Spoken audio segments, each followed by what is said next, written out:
my cousins Spencer. Spencer, hello. Hi, I'm Spencer. I'm 15. Thanks for being here with me on the internet. And Alexander, hi. Hi, I'm Alexander. I'm from Michigan, and I'm 15. Yes, you are. And Spencer is 15 as well. And today, turning 15, it's the Sega Dreamcast. Right there. Today is 9/9/14, which is the 15th anniversary of the Sega Dreamcast in America. It came out earlier in Japan, and later in Europe. But in America, came out exactly 15 years ago today, so I thought I would have on some 15-year-old cousins to talk about it with me. And we were talking a little bit before this recording began. You guys actually have a little bit of experience with this thing. Spencer, you have not played it yourself, but you watched like some YouTube, and you played some of these games on GameCube. So the Dreamcast legacy lives on, even though you were too young to really appreciate it for yourself at the time, being an infant as you were. Yeah. And Alexander Spencer, you actually have one set up at your house. Yeah, somewhere in my house, sometimes. In the basement. So and on the third floor, and I don't want to go down there. All right. So you were familiar with these right here. My video is slow to react, but there's the controller. Do you have a VMU in your controller? Does that look familiar? Yes. Okay. So yeah, this is a weird kind of memory card. Back before video game systems all had their built-in flash memory and hard drives and extra cloud storage, whatever garbage they have. You plug this in, it keeps your saves, but then when you're not playing the game, you can keep playing the game if you have a battery, which I guess I don't, but you can play little like mini games on there, or when you're playing the game on your TV, you could look down at your controller and be like, oh, I forgot what game I'm playing, and suddenly, oh, it would show you like the logo, the title screen, the title logo of the game. And we've really come a far away from that today. Screens in our video game systems, controllers. Is that the Wii U? That's the Wii U. But we're not talking about Wii U today. We're talking about Sega Dreamcast. So Sonic the Hedgehog, you guys are familiar. Yep. You've played it in some form. You've probably played the older one. Have you played like the Sega Genesis, the 2D side-scrolling Sonic? I don't think so. No, not familiar. No. You mostly know like snowboarding down the city hill, and yeah, guys singing to you. Alexander? Yeah, I played the Genesis. You played the Genesis one. Have you played the Dreamcast one as well? The Dreamcast Yes. ones? There were two of them. How would you compare them? What do you think? To me, they're just video games, but they're pretty... I'm talking about the two-dimensional video games, right? Yeah. Well, either one. I mean, they're all kind of the same. I mean, it doesn't matter. I don't know how to compare them. They're basically the same. Okay. That's interesting, because I would tell you that the old ones from the Sega Genesis are some of the best games ever made, and then the ones on Dreamcast are hot garbage. But I also, like, I mean, those games, for me, Sonic the Hedgehog 1 came out when I was 3. So that was like right when I was first starting to understand what a video game was. And so nostalgia does color our perceptions. Yes. Which is kind of why I wanted to talk to some 15-year-olds like yourselves about a 15-year-old video game system. Because I look at this thing, and I have such fond feelings for it, and I still kind of get excited about it today. Which is weird, because it was only around... They started making it in 1998 in Japan, came out in 1999 in America and the rest of the world. And then they totally shut down production on it in spring of 2002. So it was around for a year and a half, 2 years, something like that. Really came and went really, really quickly. But the games that came out on it were, other than, I mean, I said I don't like Sonic. I don't like the Sonic games that were on Dreamcast, but Space Channel 5 and Jet Grind Radio and Samba de Amigo and just some really, really inventive, creative games that came out on this thing very, very rapidly. Crazy Taxi. Like, Crazy Taxi is not a game that's that much fun to go back and play if you play it right now. I love that game. Do you still like Crazy Taxi? I mean, I know it very well. It has The Offspring in it, and that's a plus. You know the music in Crazy Taxi? Yeah, yeah, yeah, yeah, yeah. That, yes. See, that's the thing about Crazy Taxi. The presentation of that game is excellent. You have the announcer guy. Hey, hey, hey! It's time to make some crazy money. Are you ready? Like, those are the things that stick out to me. But if you actually go back and play it right now, I think the controls are kind of bad, and I think a lot of games have done the taxi mission thing maybe a little bit better than Crazy Taxi did. But you have a different perception or different take on it. Isn't Crazy Taxi from the arcade? It is from the arcade. It was an arcade game before it was a Dreamcast game. So. Yeah, I used to play that all the time. I spent all my money on that game. You actually played it in an arcade, like with a steering wheel and stuff?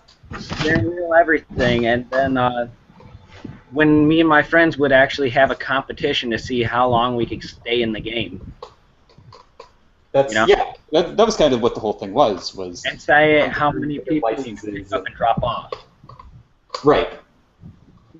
You know what? It said Crazy Taxi is bad or hard to go back to, and that's maybe not quite fair. It is, I would say it's still a good game. It's just a little bit dated. But I think some of those games, if you play them still, like, I mean, I still have my Dreamcast hooked up to my TV in my bedroom, and I play it regularly. I think that these games still are great. And like I said, I still get excited about it 15 years later. I'm going to turn it on right now, and we're going to hear just the kind of boot up sound. So let's all be quiet and listen. All right.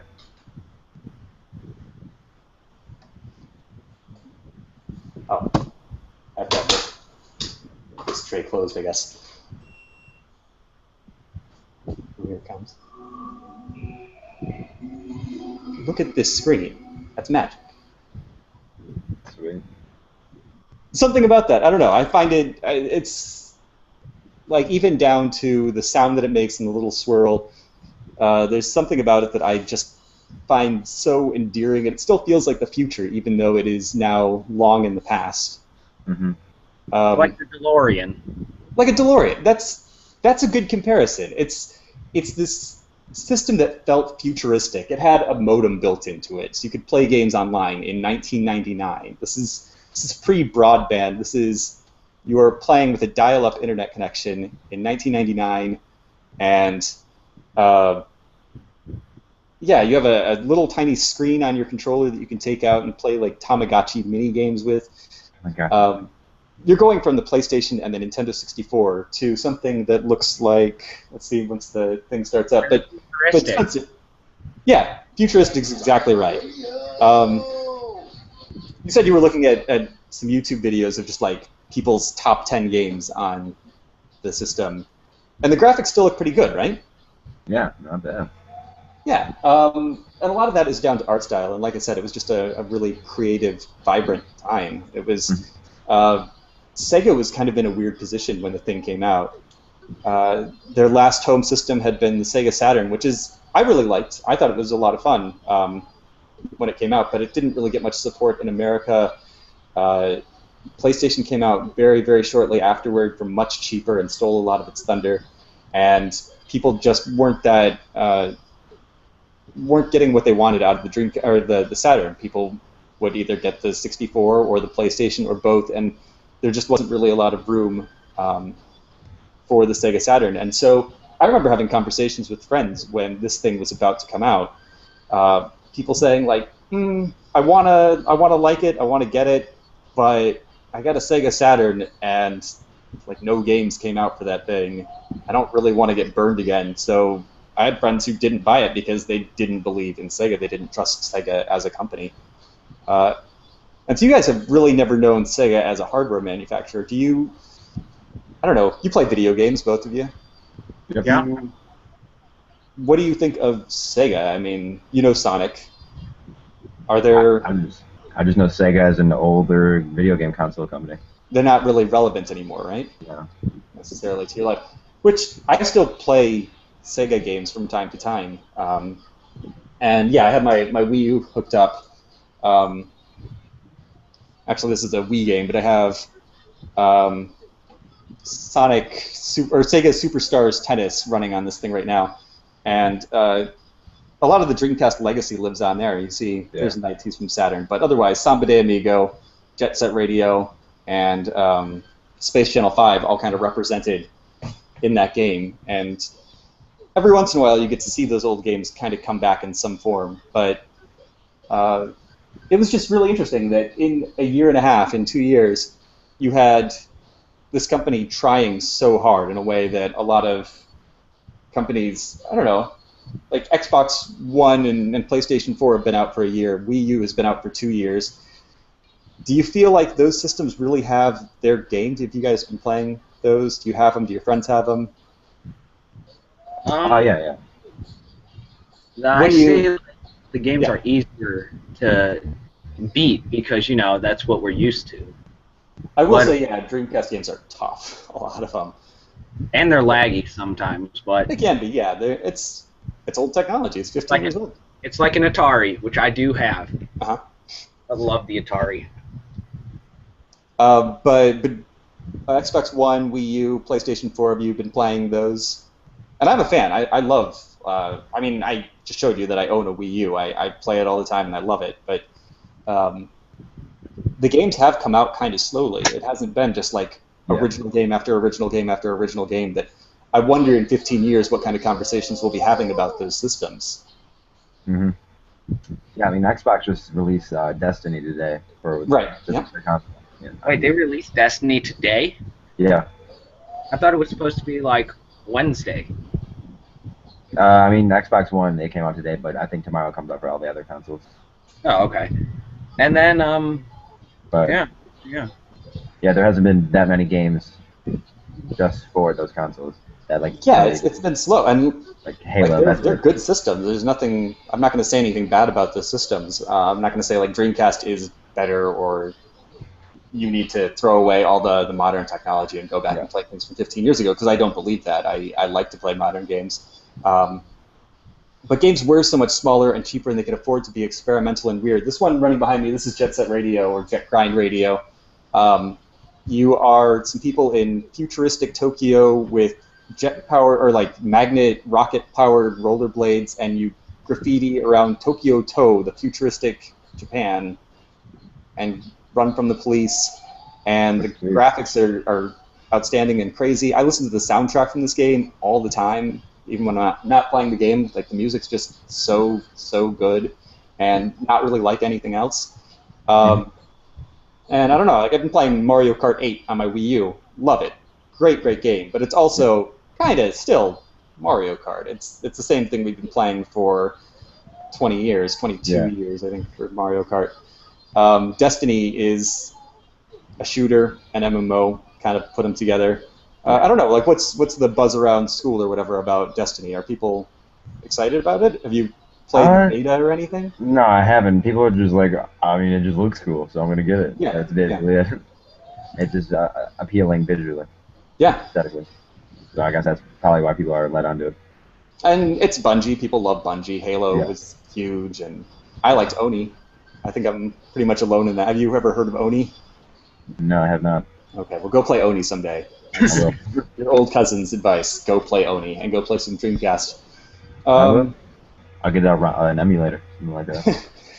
The funny thing about the Dreamcast is, so I actually have two Dreamcasts. One of them is broken. Dreamcasts have this weird thing where, over time, they kind of, I describe it as sort of going out of tune almost.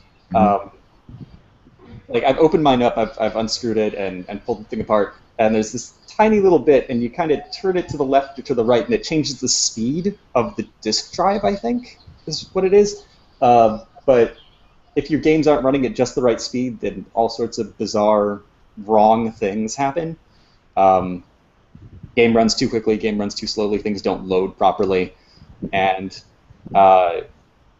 so, yeah, mine is out of tune, and I've tried very hard to like get players in there and screw it back into the right spot, but I can never quite get it right. So I got another Dreamcast, but my other Dreamcast with all of my games is at my mom's house, which you guys know is like 1,500 miles away from where I'm living now. Wait, aren't you in Texas still? No, I'm in Washington right now. Hello from Washington.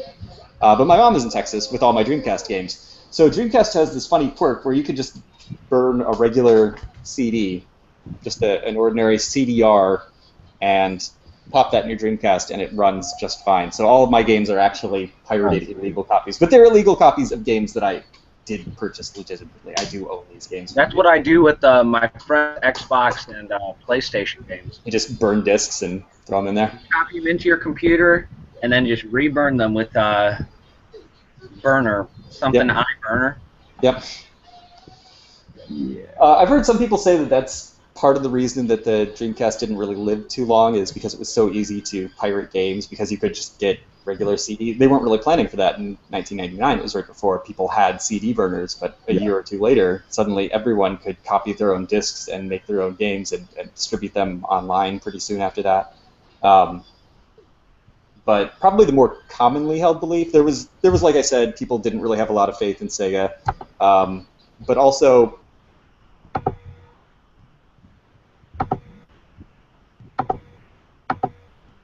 You have no sound. Oh. Am I back? Yeah. Yeah, all I'm hearing is clicking. You hear my clicking. I'm not clicking anything. Very strange. Anyway, PlayStation 2 came out a year later. It was a bit more expensive this time than versus like the PlayStation 1 and Saturn competition, but it had DVDs. It had a DVD drive in it. It could play DVD movies, and a lot of people say that that is Wikipedia at least says that that's the reason that it surpassed the Dreamcast.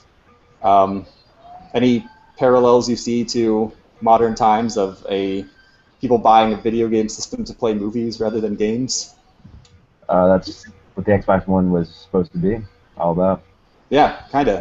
More directed for like movies, TV, all that stuff than playing games like media. Yep. Yeah. Xbox One Anyway. does CD type playing. What'd you say? The Xbox. What's all that crinkling? I don't know. I may have tapped something. Oh, but the Xbox One, as I'm going to call it, not the new one. Kind of a good name for it. Not the new one. I'm talking about the Xbox. The original Xbox. Yeah. The first Xbox. Yeah. That one, as I know correctly, that one could have never played DVDs, but it was made like you could play your CDs, play music when It actually could play DVDs, but you had to buy, this is ridiculous, you had to buy a special like television style, just a remote control, and then it could play DVDs, but it couldn't play the DVDs unless you bought like a $40 remote. What is that, a 360 or the regular Xbox? That's the first Xbox. Oh. Yep. Which came out a year after the PlayStation 2, 2 years after the Dreamcast. I could talk to you guys for another 15 years about how much I love this thing, and we barely talked about the games and about its place in history, but there we go. There's a small little tribute to one of my favorite video game systems. Still fun to play now. Still, games look good. Controller feels pretty good. It does only have one analog stick, which feels a little bit dated. It's when you're playing Jet Set Radio and you want to move the camera around, you can't. But great system. Alexander, you have one hooked up. Go wish it a happy birthday. Go give it some play today. Alexander, Spencer, and I'm going to say one thing. Yes. So, which would you prefer? The Sega or the NES? Not the NES, sorry. The 64. Oh, you are. Good question. You're asking the hard questions. Waters?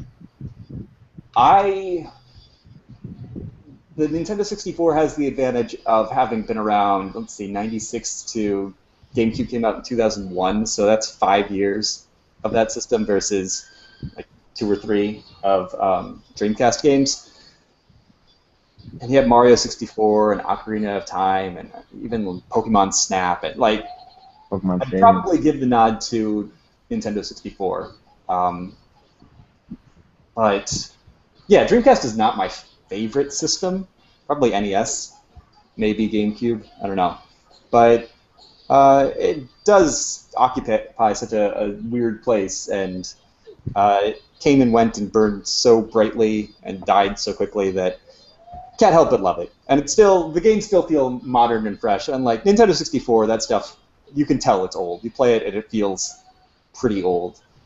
This still feels like the first modern system, I think. So Nintendo 64, I'd give it a nod over this one, but they're both so good. I love them. I love video games.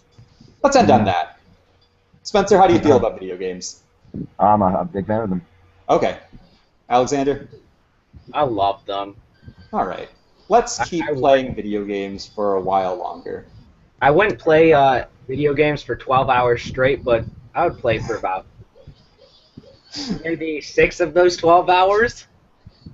I like that. Let's wrap it up there. Thanks, guys. Happy birthday, Dreamcast. See you in 2 years. Happy birthday to you, Dreamcast.